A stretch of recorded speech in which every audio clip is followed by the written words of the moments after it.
இந்த பிளானரில் மேக்ஸிமம் நம்ம எல்லாம் எதிர்பார்த்த மாதிரி பழைய பிளானோட ஜஸ்ட் அப்டேஷன் தான். போன வருஷம் என்னென்னலாம் எப்பப்பெல்லாம் நடக்கணும் அப்படின்னு திட்டமிடப்பட்டதோ அதே தான் இந்த வருஷம் அப்படிங்கிற மாதிரி ஒரு வருஷம் நடுவில் ஜஸ்ட் அப்படியே வந்து ஸ்கிப் பண்ண மாதிரி கொண்டு வந்திருக்காங்க.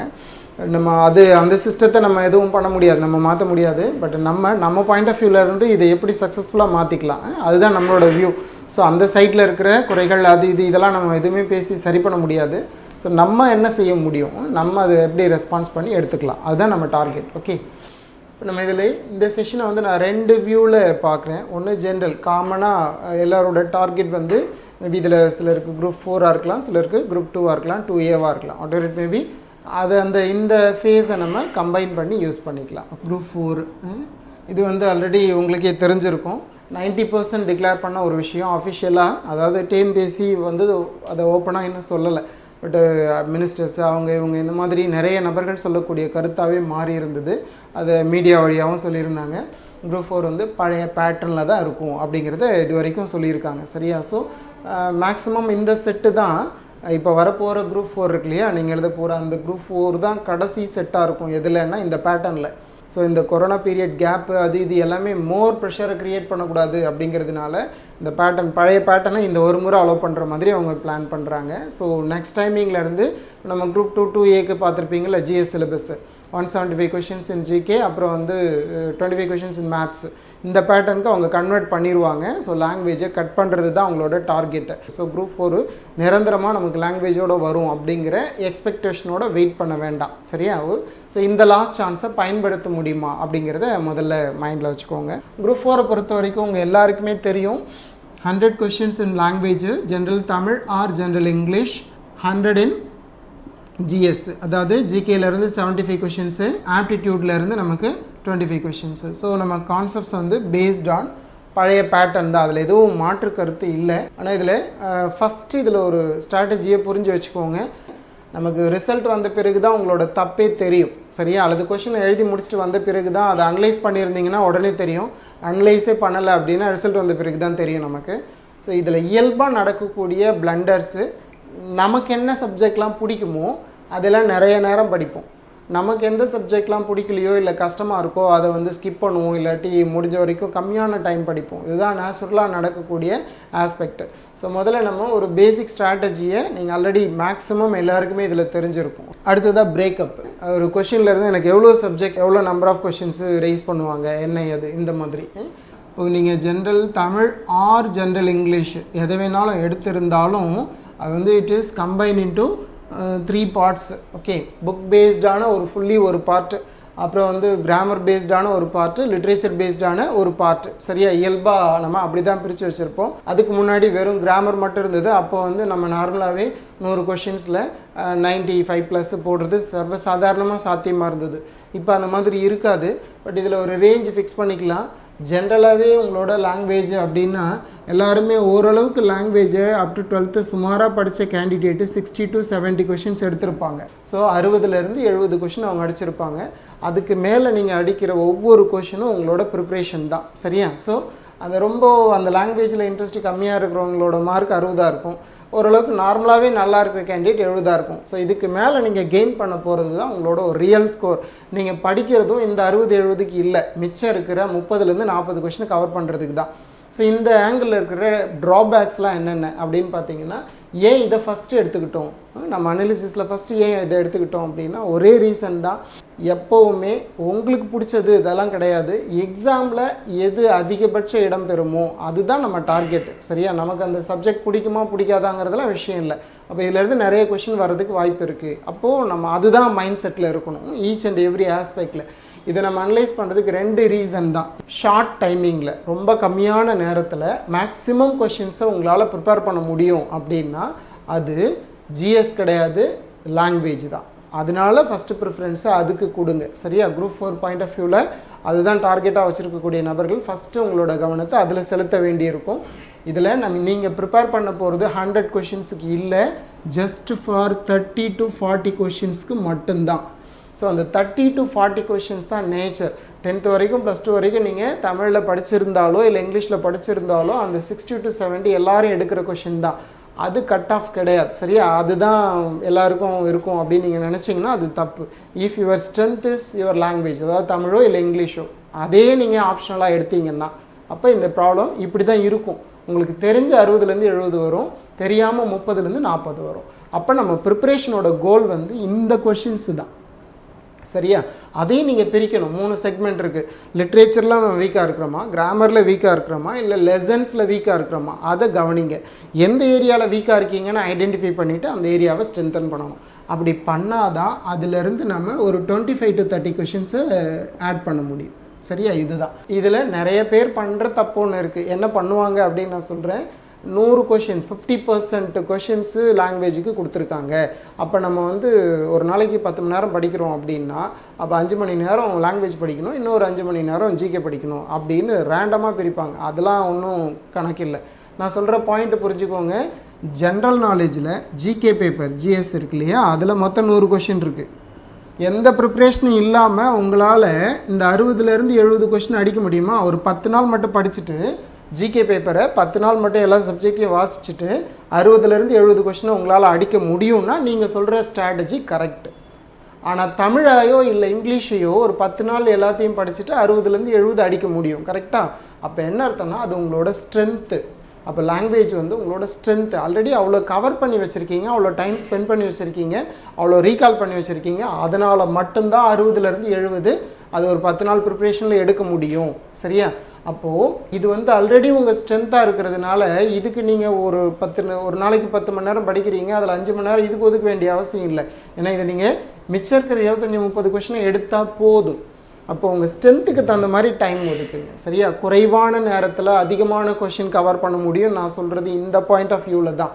அப்போ மிச்சம் இருக்கிற 25 கொஷின் அடிக்கிறதுக்கு நீங்கள் டெய்லி 1 hour வீக்கான ஏரியா என்ன ஏரியாவோ அதை மட்டும் சரி பண்ணிக்கிட்டு ப்ரிப்பேர் பண்ணிட்டே வந்தால் அது ஆட்டோமேட்டிக்காக 25 to 30 கொஷின் இன்க்ரீஸ் பண்ணி கொண்டு வந்துடும். ஆனால் இப்போ ஜிகேயில் அப்படி எடுக்க முடியாதுன்னு சொல்கிறோம் இல்லையா? 60லேருந்து 70 கொஷினை 10 நாள் படிச்சுட்டு நம்மளால் எடுக்க முடியாது அப்படின்னா என்ன அர்த்தம்னா அதில் நம்ம வீக்காக இருக்கிறோன்னு அர்த்தம். ஸோ வீக்காக இருக்கிற ஏரியாவில் மோர் டைமிங்கை கண்டிப்பாக நீங்கள் அலாட் பண்ணி தான் ஆகணும். சரியா? ப்ரிப்பேர் பண்ணுற சக்ஸஸிவ் கேண்டிடேட் எல்லாரையும் நீங்கள் கேட்டிங்கனாலும் இதுதான் சொல்லுவாங்க. இப்போ அது ஸ்ட்ராட்டஜி. சரியா? அப்போது மோர் வெயிட்டேஜ் ஆல்ரெடி நீங்கள் கொடுத்து லேர்ன் பண்ணி வச்சுருக்கிறதுனால இதுக்கு கம்மியான வெயிட்டேஜ் கொடுத்து கம்மியான நேரம் ஒதுக்குனா கூட உங்களால் இந்த 60லேருந்து 70 எடுத்திருக்கீங்கன்னா ஒரு 25 to 30 இன்க்ரீஸ் பண்ணலாம். சரியா? அப்போ 60 + 25 85 கொஷின் அடிக்க முடியுது. 70 + தட் இஸ் 70லேருந்து அடுத்து ஒரு 30 கொஷின் போனால் 85 to 100 இதுதான் நம்மளோட ஸ்லாப். அப்போ ரொம்ப நல்லா பண்ணுறீங்கன்னா 85 தாண்டி இருக்கலாம். சரியா? இதான் லாஜிக்கு, நல்லா புரிஞ்சு வச்சுக்கோங்க. ஸோ 85 கொஷின்லேருந்து நார்மலாக ஒரு 90 கொஷின் வரைக்கும் நீங்கள் இந்த ஜஸ்ட் வீக்னஸ் ஏரியாவை ஐடென்டிஃபை பண்ணி சரி பண்ணாலே அடிச்சிட முடியும். சரியா? ஸோ அதை மைண்ட் செட்டில் வச்சுக்கோங்க. இதில் மினிமம் 60 அப்படின்னு எடுத்துக்கிட்டோன்னா உங்களோட ஸ்கோரே மொத்தமே மினிமம் 60 தான் எடுத்திருக்கீங்கன்னா 25லேருந்து 30 வரைக்கும் ரைஸ் பண்ணலாம். அதுதான் சொல்கிறேன். 85லேருந்து 90 கொஷின் வரைக்கும் சாலிடாக ஒரு பிலோ ஆவரேஜ் கேண்டிடேட்டால் ஸ்கோர் பண்ணக்கூடிய முடிஞ்ச பகுதி. இதுக்கு அவங்க என்ன ஸ்ட்ராட்டஜி யூஸ் பண்ணணும் அப்படின்னு கேட்டிங்கன்னா எல்லார மாதிரி கண்மூடித்தனமாக பாதி நேரம் இதுக்கு படிப்பேன் பாதி நேரம் அதுக்கு படிப்பேன் அப்படின்னா சாத்தியமே இல்லை. சரியா? ஏன்னா ஒட்டு மொத்த தமிழையும் படிக்கிறதுக்கு 5 மணி நேரம் ஒதுக்குறீங்கன்னா ஓகே ஹிஸ்ட்ரி, ஜியாகிரஃபி, எக்கனாமிக்ஸு, அப்புறம் மேத்ஸு எக்ஸட்ரா எல்லாம் இருக்கிற சிலபஸை கம்பேர் பண்ணி பாருங்கள். அதையெல்லாம் 5 மணி நேரம் படித்து கவர் பண்ண முடியுமானா ப்ராக்டிக்கலாக சாத்தியம் இல்லை. சரியா? அதே மாதிரி கட் ஆஃபை டிசைட் பண்ண போகிறது உங்கள் லாங்குவேஜ் பார்ட்டு கிடையாது. லாங்குவேஜ் மேஜர் கேண்டிடேட்டோட ரேஞ்சு சேமாக தான் இருக்கும். அதாவது ப்ரிப்பரேட்டர் இருப்பாங்கள்ல, நல்லா படிச்சுட்டு ப்ரிப்பேர் ஆகிற கேண்டிடேட் அவங்களோட ரேஞ்ச் வந்து கிட்டத்தட்ட ஈக்குவலாக இருக்கும்னு சொல்ல வரேன். அதாவது தமிழில் மேக்ஸிமம் ஒரு செட் ஆஃப் கொஷினை பார்த்தீங்கன்னா நல்ல ப்ரிப்பரேட்டர் வந்து ஒரு 65லேருந்து 70 வச்சுருக்காங்க அப்படின்னா அதுதான் ரேஞ்சு. இதிலேருந்து நிறைய பேர் வெளியே போயிருக்க மாட்டாங்க, அந்த பக்கமும் போக மாட்டாங்க, இந்த பக்கமும் போக மாட்டாங்க. பாஸ் பண்ணுற கேண்டிடேட் எல்லாருமே இந்த ரேஞ்சுக்குள்ளே இருப்பாங்க. மெஜாரிட்டி பர்சன்ட் 70% கேண்டிடேட்டு அதுக்குள்ளே இருப்பாங்க. அது 65 to 70 70 to 75 80 to 85 முக்கியம் இல்லை. ஆனால் ஒரு ரேஞ்ச் இருக்கும். அந்த ரேஞ்சுக்குள்ளே தான் மெஜாரிட்டி கேண்டிடேட் இருப்பாங்க. அந்த ரேஞ்சை டச் பண்ணுறதுக்கு தான் முதல்ல இந்த ஸ்ட்ராட்டஜி யூஸ் பண்ணும். ஸோ லாங்குவேஜை பொறுத்த வரைக்கும் உங்களோட ஸ்ட்ரென்த் என்ன, வீக்னஸ் என்ன, அது முதல்ல பார்த்துக்கோங்க. எல்லாருக்குமே லாங்குவேஜ் ஸ்ட்ரென்த்தாக தான் இருக்கும். வீக்னஸாக இருக்கிற இடத்த ஐடென்டிஃபை பண்ணிக்கோங்க. அதை ரெக்டிஃபை பண்ணுறதுக்கு மினிமம் டைமும் ஒதுக்குங்க, மேக்ஸிமம் டைமும் ஒதுக்க வேணாம். அந்த டைம் அங்கே ஒதுக்கிட்டிங்கன்னா ஜிகேல உங்களால் கவர் பண்ண முடியாமல் போயிடும். உங்களோட கட் ஆஃப் டிசைட் ஆக போகிற ஏரியா அப்படின்னா உங்களோட ஜெனரல் ஸ்டடீஸ் பார்ட்டு தான். சரியா, அது உங்களுக்கு இயல்பாகவே தெரியும். இது ஒரு ரேஞ்ச் மாதிரி வச்சுக்கோங்க. இதில் வந்து இப்படி தான் கொஷின் கேட்பாங்க, இவ்வளோ தான் பிரேக்கப் இருக்கும், இத்தனை தான் வரும் அப்படிலாம் ஒரு விதியெல்லாம் கிடையாது. சரியா, அந்த மாதிரி ஒரு விதியை ப்ளூ பிரிண்ட்டை டிஎன்பிஎஸ்சி ரிலீஸ் பண்ணவும் பண்ணாது. இது ஒரு காம்படிட்டிவ் எக்ஸாம். அதனால் நம்மளாக தான் என்ன பண்ணுறோன்னா இந்த கொஷின்ஸ் எல்லாம் இங்கேருந்து கேட்குறாங்க, அப்போ இங்கேருந்து தான் அவங்க எடுத்திருப்பாங்க அப்படின்னு நம்ம தான் நம்புகிறோம். ஒரு சப்ஜெக்டில் இத்தனை கொஷின் கேட்டிருக்காங்க, அப்போ அடுத்த முறை இத்தனை கேட்பாங்க அப்படிங்கிறது நம்ம ப்ரிடிக்ட் தான் பண்ணுறோம். இந்த ப்ரிடிக்ஷன் சரியாகவும் இருக்கலாம், தப்பாகவும் இருக்கலாம். ஆனால் இதுலேயும் ஒரே ஒரு ட்ரிக் தான், ரேஞ்ச். சரியா, இதிலேருந்து இது வரைக்கும் கேட்பாங்க அப்படின்னு நீங்கள் அனுமானிச்சிங்கன்னா கிட்டத்தட்ட அது நம்ம சொல்கிறோம் இல்லையா, இப்போ இங்கேருந்து பக்கத்தில் இருக்கிற வில்லேஜுக்கு போகிறதுக்கு 10 நிமிஷம் ஆகும்னு சொல்கிறோம். எக்ஸாக்டாக சொல்ல முடியாது, ஆனால் நம்ம சொல்கிறோம் 8லேருந்து 10 நிமிஷம் ஆகும் சார் அப்படி சொல்கிறீங்களே, அது மேக்ஸிமம் உண்மையாக இருக்கும். அது மாதிரி இங்கே ரேஞ்சை மட்டும் நம்புங்க. எக்ஸாக்டாக ஒரு சப்ஜெக்ட்லேருந்து கொஷின் இவ்வளோ வரும், இல்லை இதை விட அதிகமாக கேட்பாங்க, இவ்வளோ விட கம்மியாக கேட்பாங்க அப்படிலாம் மைண்ட் செட்டு வச்சுக்காதீங்க. குரூப் 4ல் இதெல்லாம் உங்களுக்கு மென்டல் பிளாக்ஸை ரைஸ் பண்ணும். இதுக்கு ஒரு பெஸ்ட் எக்ஸாம்பிள் சொல்கிறேன். ஐ திங்க் குரூப் 1 நினைக்கிறேன், டிகிரி லெவல் எக்ஸாமு 40லேருந்து 45 கொஷின் கரண்ட் அஃபேர்ஸ் ரெகுலராக கேட்டுகிட்டே வந்தாங்க. ஒரு 6 வருஷமாக கேட்டுக்கிட்டே வந்தாங்க. எப்போ என்ன மைண்ட் செட் இருக்குன்னா, கரண்ட் அஃபேர்ஸ்னாலே 40 கொஷின் கேட்பாங்க அப்படிங்கிற மைண்ட் செட்டுக்கு வந்துட்டாங்க. மினிமம் 35லேருந்து 45 கொஷின் கேட்பாங்க. அப்போ கரண்ட் அஃபேர்ஸ் ரொம்ப நல்லா படிக்கிற ஹேபிட் வந்து எல்லாருக்குமே வந்திருந்தது. ஆனால் அதுக்கடுத்து ஒரு கண்டினியூஸாக கேட்டுட்டு வந்த சீனில் டக்குன்னு அடுத்த வருஷம் வெறும் 3 கொஷின் தான் கேட்டிருந்தாங்க கரண்ட் அஃபேர்ஸில். 40 கொஷினுக்கு ப்ரிப்பேர் ஆன ஒரு பையன் இதிலேருந்து 40 கேட்பாங்கன்னு நினச்சிக்கிட்டு வேறு ஏதாவது ஒரு சப்ஜெக்டை ஸ்கிப் பண்ணிவிட்டு வந்திருக்கான்னு வச்சுக்கோங்களேன். அப்போது ரிவர்ஸ் அடித்து அந்த சப்ஜெக்ட்லேருந்து ஒரு 25 கொஷின் கேட்டாங்கன்னா என்ன பண்ணுறது? சரியா, அதே தான் இங்கே நான் சொல்ல வர்றது. அதனால் காம்படிட்டிவ் எக்ஸாமை பொறுத்த வரைக்கும் நாம் சேஃபர் கேம் விளையாடுறது தான் நல்லது. சரியா, ஒரு ரேஞ்ச் மட்டும் தெரிஞ்சுக்கோங்க. மேக்ஸிமம் எல்லா சப்ஜெக்டையும் அந்த ரேஞ்சுக்குள்ளே எடுக்கிற பெனிஃபிட்டை பாருங்கள். ஆப்டிடியூடு ஆல்வேஸ் 25 கொஷின்ஸ் இருக்கும். இதில் அரௌண்ட் 15 to 18 கொஷின்ஸ் வந்து யூஸ்வலாக ஷார்ட்கட் பேஸ்டாகவே நீங்கள் போடுற மாதிரி இருக்கும். மிச்சம் இருக்கக்கூடிய இன் அண்ட் அரௌண்டு 10 கொஷின்ஸ் இருக்கு இல்லையா, அது ஃபார்முலாட்டிக்கு யூஸ் பண்ணி போடுற மாதிரி வச்சுருப்பாங்க. அதாவது பியூர் மேத்ஸ் படித்த கேண்டிடேட்டும் பெனிஃபிட் ஆகக்கூடாது, வெறும் வந்து ஆப்டிடியூட் பேஸில் ப்ரிப்பேர் ஆகிறவங்களும் அவங்களுக்கும் ஸ்ட்ரென்த் இருக்கக்கூடாது. அதனால தான் ஒரு ரேஞ்ச் மெயின்டைன் பண்ணுவாங்க. வெறுமனே ஷார்ட்கட் பேஸ்டாகவே லேர்ன் பண்ணி வச்சுருக்கீங்க அப்படின்னா அரௌண்ட் 15 to 18 கொஷின்ஸ் இருக்கும் டைரக்ட் கொஷின்ஸு. அப்போ இன்னொரு 10 கொஷின் வந்து நம்ம ஃபார்முலாவும் அப்ளை பண்ணி போடுற மாதிரி இருக்கும். இந்த கான்செப்ட் புரியலைன்னா போட முடியாத மாதிரி தான் வச்சுருப்பாங்க. அதனால தான் நம்ம இதில் ஸ்ட்ராங்காக இருந்தால் இந்த ரேஞ்சை தாண்டி வெளியே போக முடியாது, இதில் ஸ்ட்ராங்காக இருக்கீங்கன்னா இதை தாண்டி அங்கே போகிறது கஷ்டமாக இருக்கும். சரியா, இதுதான். அப்போது ரெண்டுத்துக்கும் ஒரு பேலன்ஸிங்கை மெயின்டைன் பண்ணுவாங்க. இந்தியன் பாலிட்டி, இந்திய அரசியல் அமைப்பு, அரௌண்ட் 15 கொஷின்ஸ் கேட்பாங்க. இது ரேஞ்சு தான். சரியா, இதில் 2 கொஷின் அதிகமாக இருக்கலாம், 2 கொஷின் கம்மியாக இருக்கலாம். That is the range. அடுத்து அதே மாதிரி ஹிஸ்ட்ரி, இதுவும் அரௌண்ட் 15 கொஷின்ஸு. இது நல்லா மனசில் வச்சுக்கிட்டிங்கன்னா அந்த சப்ஜெக்ட்டுக்கு எவ்வளோ முக்கியத்துவம் கொடுக்கலாம் கொடுக்கக்கூடாது அப்படின்னு உங்களுக்கு புரிய ஆரம்பிச்சிடும். அண்டு ஜியாகிரஃபியில் ஒரு 10 கொஷின்ஸு. இது நீங்கள் அதை பார்த்தீங்கன்னா உங்களுக்கு சின்ன சின்ன பாயிண்ட்ஸ் நான் சொல்கிறேன். அப்போது அந்த சப்ஜெக்ட் வெயிட்டேஜை எப்படி வந்து நம்ம சேஞ்ச் பண்ண முடியும், நம்மளோட வீக்னஸை எப்படி சரி பண்ண முடியும் அப்படின்னு நீங்கள் யோசிக்கலாம்.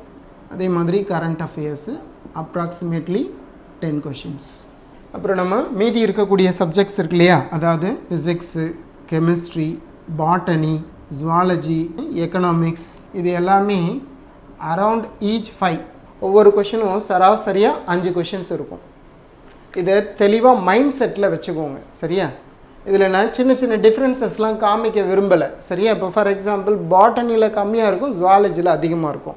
பாட்டனியில் 4 கேட்குறாங்கன்னா ஜுவாலஜியில் 6 கேட்டிருப்பாங்க.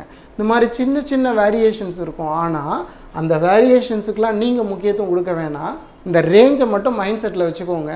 இப்போ நீங்கள் பிளான் பண்ணும்போது ஃபிசிக்ஸை படிக்கலைன்னா எனக்கு என்ன ஆகும் அப்படின்னு நீங்கள் உங்களை கொஷின் கேட்டு பாருங்கள். சரியா, ஃபிசிக்ஸை படிக்கலைன்னா உங்களுக்கு என்ன ஆகும் அப்படின்னா இந்த 5 கொஷினை நீங்கள் ஃபேஸ் பண்ண முடியாமல் போகும். சரியா, இப்போது ஒவ்வொரு பாயிண்ட் ஆஃப் வியூலையும் ஒவ்வொரு சப்ஜெக்டையும் இந்த மாதிரி நீங்கள் உங்களை ஒரு கொஷினை ரைஸ் பண்ணி பாருங்கள். அப்போ அந்த ஏரியாவை நீங்கள் உங்களுக்கு பிடிக்கலன்னாலோ இல்லை ஏறலைன்னாலோ புரியலைன்னாலோ அதை ஸ்கிப் பண்ணலாமா வேணாமாங்கிறதுக்கு சரியான பதிலை நீங்களே உங்களுக்கு கொடுத்துப்பீங்க. சரியா, மற்ற யாரும் சொல்ல வேண்டிய அவசியம் இல்லை. இந்த சப்ஜெக்ட் வெயிட்டேஜ் கிட்டத்தட்ட இந்த ரேஞ்சஸில் இருக்கும். சரியா, அப்போது அப்போ ஃபார் எக்ஸாம்பிள் சயின்ஸுக்கு வெயிட்டேஜ் கிட்டத்தட்ட 20 கொஷின் கொடுத்துருக்காங்களா, அப்போ ஃபிசிக்ஸு கெமிஸ்ட்ரி பாட்டனி ஜுவாலஜி நாலுத்தையும் சேர்த்து அரௌண்ட் 20 கொஷின்ஸ் கொடுத்துருக்காங்க. ஹிஸ்ட்ரி 15 கொஷின்ஸ் கொடுத்துருக்காங்க. அப்போது இது ஈக்குவலண்ட்டு அப்படின்னு நமக்கு புரிஞ்சால் போதும். சரியா, வேறு ஒன்றும் இல்லை, இதுவும் அதுவும் கிட்டத்தட்ட ஈக்குவலண்ட்டு. அப்போ இதை படிக்கிறதுக்கு அதிகமான டைம் ஆகுமா, இதை படிக்க டைம் ஆகுமா, அந்த மாதிரி யோசிங்க. ஒவ்வொருத்தரோட பலமும் பார்வையும் வேறுபடும். சரியா, ஒருத்தருக்கு ஹிஸ்ட்ரி ஈஸியாக இருக்கலாம், இன்னொருத்தருக்கு சயின்ஸ் ஈஸியாக இருக்கலாம். ஆனால் நீங்கள் மைண்ட் செட்டில் வச்சுருக்கும் போது ஜிகேயில் ஒரு பெஸ்ட் ஸ்கோர் என்ன அப்படின்னா 75. நீங்கள் ஒரு மாடல் பேப்பர் எழுதுறீங்க, அதில் 75 கொஷின் உங்களுக்கு தெரிஞ்சு வந்திருந்தா, நான் சொல்கிற வார்த்தையை நல்லா அண்டர்லைன் பண்ணுங்கள். 100 கொஷின் அடித்த பிறகு திருத்தின பிறகு நீங்கள் அதில் ஏதோ ஒரு 30 கொஷின் தெரியவே தெரியாது, எதோ அடிச்சு விட்ருப்பீங்க, கடைசியில் ஸ்கோரை திருத்தி பார்த்த பிறகு 75 வருது அப்படின்னா அது நான் சொல்லலை. சரியா, கொஷினை வாங்கின உடனே எனக்கு இதெல்லாம் நல்லா தெரியும்னு டிக் அடிப்பீங்கள்ல, கொஷினு உங்களுக்கு தெரிஞ்ச கொஷின்லாம் டிக் அடிச்சு கொடுங்க அப்படின்னு நான் கேட்குறேன்னா, அப்படி நீங்கள் அடிக்கிற டிக்கு எத்தனை இருக்கணும், 75 இருக்கணும். அப்போ மீதி இருக்கிற 25 கொஷின் உங்களுக்கு தெரியாமல் வந்திருக்குன்னு அர்த்தம், அவ்வளோதான். சரியா, அந்த 25க்கு நீங்கள் ஏதோ ஒரு சாய்ஸை இன்டெலிஜென்ட்டாக கெஸ் பண்ணி போட்டிருக்கலாம், அது சரியாகவும் இருக்கலாம் தப்பாகவும் இருக்கலாம். சரியா, அந்த 25ல் ஒரு 5 சரியாக இருக்கலாம், 6 சரியாக இருக்கலாம், 7 சரியாக இருக்கலாம், 2 சரியாக இருக்கலாம், இல்லை எதுவுமே சரியில்லாமல் கூட போகலாம். அதை நாம் கணக்குலேயே சேர்க்கக்கூடாது. உங்களுக்கு கொஷின் மாடல் கொஷின் கொடுத்தா அதில் உங்களுக்கு தெரிஞ்சு எத்தனை கொஷின் வந்துச்சு, சரியா, அந்த கொஷின் வந்து 75 இருந்தால் you are the best preparer for exam. இந்த 75% கொஷின் உங்களுக்கு தெரிஞ்சு வந்திருந்தால் நீங்கள் பொதுவாக அந்த எக்ஸாமில் முதல் 5% சீட்ஸில் இருப்பீங்க. டாப்லேருந்து 5% சீட்டுக்குள்ளே உங்கள் பேர் இருக்கும். சரியா, 1000 வேக்கண்ட் போடுறாங்க அப்படின்னா முதல் 5% பேர் ரேங்க் என்ன இருக்குன்னு பாருங்கள், அதுக்குள்ளே உங்கள் பேர் கண்டிப்பாக இருக்கும். சரியா, ஸோ இது நீங்கள் எங்கே வேணாலும் செக் பண்ணி பாருங்கள். உங்கள் ஆவரேஜாக உங்களுக்கு தெரிஞ்சு 75 வந்திருக்கு அப்படின்னா டெஃபினட்டாக you will be placed in the top 5% students. Okay, இதெல்லாம் நான் எதை வச்சு சொல்கிறேன் அப்படின்னா தமிழில், ஓகே, நம்ம தமிழில் ஒரு ஸ்ட்ராட்டஜி சொன்னோம்ல, அதுதான் ஆவரேஜ் ஸ்ட்ராட்டஜி. அதாவது ஒரு பெஸ்ட் ப்ரிப்பரேட்டராக வச்சு நம்ம போடலை, ஒஸ்ட் ப்ரிப்பரேட்டரை வச்சு போடலை. நார்மலாக ஒரு ஆவரேஜ் ப்ரிப்பரேட்டரோட ஸ்கோர் வந்து தெரிஞ்சு 60லேருந்து 70 வரும். அவர் நல்லா சின்சியராக படிக்கிறாரு அப்படின்னா, தமிழை பொறுத்த வரைக்கும் இப்படி சொல்லுவாங்க, 25 டேஸ் வந்து ரெகுலராக 2 hours படிச்சிங்கன்னா, உங்கள் வீக்னஸ் ஏரியாவை படிச்சிங்கன்னா அந்த 30 கொஷின்ஸ் எக்ஸ்ட்ரா இருக்குல்ல, அதை அடிச்சிடலாம். அப்போ உங்களோட மினிமம் உங்களோட தமிழ் ஸ்கோரு அல்லது இங்கிலீஷ் ஸ்கோரு 85 இருக்கும். அங்கே இருக்கிற 85 மைண்டில் வச்சுக்கோங்க, இங்கே வாங்க, ப்ளஸ் இங்கே 75 உங்களுக்கு தெரிஞ்சு வந்திருக்கு. மிச்சம் இருக்கிற 75 கொஷினில் நீங்கள் என்ன அடிச்சிங்கன்னே நீங்கள் நம்ம கேட்கல. சரியா, அதுக்கு மார்க் வருமா வராதா இது எதுவுமே தேவையில்லை. அங்கே 85 தெரிஞ்சிருக்கு, இங்கே 75 தெரிஞ்சிருக்கு. இதுதான் உங்களோட ஸ்கோரில் நல்ல ஸ்கோர். அப்போ என்ன அர்த்தம்னா, தமிழில் உங்களுக்கு கொஷின் 85 கொஷின் தெரிஞ்சு வந்திருக்குன்னு அர்த்தம், ஜிஎஸ்ல 75 கொஷின் தெரிஞ்சு வந்திருக்குன்னு அர்த்தம். அப்போ டோட்டல் பண்ணுங்கள், அரவுண்ட் 160. இது உங்களுக்கு 200 கொஷினில் தெரிஞ்சு 160 வந்திருந்தா, ஓகே, தெரிஞ்சே உங்களுக்கு 160 வந்திருக்கு அப்படின்னா, நீ மிச்சம் இருக்கிற 40 கொஷினில் ஆவரேஜாக எதை சூஸ் பண்ணி ஒரு 5-6 கொஷின் கிடைச்சா கூட you will be placed in the top 5%. So இந்த ஸ்ட்ராட்டஜியை மைண்டில் வச்சுக்கோங்க. நீங்கள் கொஞ்சம் பெட்டர் ப்ரிப்பரேட்டாரு அப்படின்னா இந்த 160ங்கிறது அதை ஃபஸ்ட்டு ஸ்லாப் 7லேருந்து 8 கொஷின் எக்ஸ்ட்ரா எடுக்க முடியும். இன்னும் சூப்பராக படிச்சுட்டு இருக்கீங்கன்னா இன்னும் ஒரு 7லேருந்து 8 கொஷின் அடுத்து ஒரு ஸ்லாப்புங்கிறது அங்கே 7லேருந்து 8 கொஷின் தான். அப்போது ஒரு நல்ல ப்ரிப்பரேட்டர் அப்படின்னா, அதாவது 3 மணி நேரம் படிக்கிற ஒரு சப்ஜெக்டை 2 மணி நேரத்தில் நீங்கள் படிக்கிறீங்கன்னா ஒரு ஸ்லாப்பில் நீங்கள் அதிகமாக எடுக்க முடியும்னு அர்த்தம். ஸோ ஒரு 7லேருந்து 8 கொஷின் உங்களால் அதிகமாக எடுக்க முடியும். இன்னொருத்தர் வந்து 3 மணி நேரம் படிக்கிறத என்னால் 1 மணி நேரத்தில் படிச்சிட முடியும் அப்படின்னு சொன்னீங்கன்னா நீங்கள் 2 ஸ்லாப் இன்க்ரீஸ் பண்ணி எடுக்கலான்னு அர்த்தம். இது இண்டிவிஜுவலாக கேண்டிடேட் பொறுத்து மாறும். சரியா, நம்ம ஆவரேஜை வச்சு பார்க்கும்போது நமக்கு ஒரு 160 கொஷின்ஸு தெரிஞ்சிருக்கணும். இது வந்து உங்களோட நார்மல் பிரேக்கப். இந்த பிரேக்கப் இப்படியே தான் வருமா சார், எதுவுமே மாறாமல் இருக்குமா அப்படின்னா அப்படிலாம் ஒன்றும் கிடையாது. அப்படி மாறாமல் கொடுக்குற மாதிரி அவங்க பிளான் இருந்ததுன்னா they will issue a blue print இல்லையா. இந்த சப்ஜெக்ட்லேருந்து இந்த கொஷினை கேட்டுருவோன்னு சொல்லியிருப்பாங்கல்ல, அப்படி தான் சொல்லலைல்ல. அப்போது it is a competitive exam, அதனால் அப்படி சொல்லவும் முடியாது. அதனால் நீங்கள் தான் இதில் திடீர்னு 3 கொஷின் கேட்டிருக்காங்கன்னா அதில் குறைச்ச 2 கொஷின் வேறு ஏதோ சப்ஜெக்டில் இன்க்ரீஸ் ஆக போகுதுன்னு அர்த்தம். சரியா, அந்த மாதிரி நடக்கிற சமயத்தில் உங்களுக்கு தெரிஞ்ச ஏரியாவில் இன்க்ரீஸ் ஆச்சுன்னா யூ வில் பி லக்கி, உங்களுக்கு தெரியாத ஏரியாவில் ஏதாவது இன்க்ரீஸ் ஆயிடுச்சுன்னா யூ வில் பி அன்லக்கி இல்லையா. இதுதான் நடக்கும். ஆனால் ஒரு மேஜர் ரேஞ்ச் மாறாது. சரியா, ஒரு 4 கொஷின் 5 கொஷின் இப்படி மாற்றி மாற்றி கேட்குற வாய்ப்பு எப்போவுமே இருக்கும். அது சம்டைம் அது நமக்கு லக்காக முடியலாம், சம்டைம் பேட் லக்காக முடியலாம். நம்ம எக்ஸ்பெக்ட் பண்ண ஏரியாவிலேருந்து கொஷின்ஸ் வந்திருக்கலாம். ஓகே, ஃபார் எக்ஸாம்பிள் நீங்கள் கெமிஸ்ட்ரியில் ஸ்ட்ராங்காக இருக்கும்போது திடீர்னு 8 கொஷின் கேட்டாங்கன்னா அப்போ 3 கொஷின் எக்ஸ்ட்ரா உங்களுக்கு கிடச்சிருக்குன்னு அர்த்தம். சரியா? இதை தான் மைண்ட் செட்டில் நீங்கள் வச்சுக்கணும். அப்போது எந்த ஒரு சப்ஜெக்டை இன்க்ரீஸ் பண்ணி கேட்டாலும் டோட்டலாக தெரியாமல் போகக்கூடாது. அப்போது 5 கொஷின் கேட்டிருந்தாங்கன்னா அட்லீஸ்ட் 2 கொஷின் அடிக்கிற அளவுக்காவது நீங்கள் படிச்சிருக்கணும். 50% ஏரியாவது உங்களுக்கு தெரியாத ஏரியாஸில் குறைஞ்சபட்சம் படிச்சிருக்கணும். அதே மாதிரி ஒரு சப்ஜெக்ட்னா 80% ஸ்கோரை மெயின்டைன் பண்ண பாருங்கள். இப்போது 10 கொஷின் இதில் கேட்குறாங்க அப்படின்னா அதில் 8 கொஷினாவது நீங்கள் சரியாக அடிக்க முடிஞ்சதுன்னா இந்தியன் பாலிட்டி ஸ்ட்ராங்காக இருக்கீங்கன்னு அர்த்தம். மிச்சம் 1-2 தப்பாயிடுச்சு அப்படிங்கிறதுனால திரும்ப அதில் உட்காந்துக்கிட்டு டெப்த்தை அதிகப்படுத்த வேண்டிய அவசியம் இல்லை. அந்த மாதிரி என்ன தப்பு பண்ணுறீங்க, அது படித்த ஏரியாவில் தான் வந்திருக்கா, படிக்காத ஏரியாவிலேருந்து வந்திருக்கா? படிக்காத ஏரியாவிலேருந்து வந்திருக்குன்னா அதோட டெப்த்து நம்ம குரூப் 4க்கு தேவைப்படக்கூடிய டெப்த்து தானா அப்படின்னு வெரிஃபை பண்ணுங்கள். தேவைப்படக்கூடிய டெப்த்துன்னா அந்த இன்ஃபர்மேஷனை ஆட் பண்ணிக்கோங்க. தேவைப்படாத டெப்த்துன்னா ஜஸ்ட் தெரிஞ்சுக்கிட்டு ஓகே இது அடுத்த லெவலில் வரக்கூடியவங்களுக்கு யூஸ் ஆகும் அப்படின்னு மைண்ட் செட்டில் வச்சுக்கோங்க. அது எந்த விதத்துலையும் உங்களை பயமுறுத்தக்கூடாது. உங்களை பயமுறுத்தினா என்ன பண்ணுவீங்க, அந்த சப்ஜெக்டை டெப்த்தாக படிக்க ஆரம்பிச்சிருவீங்க.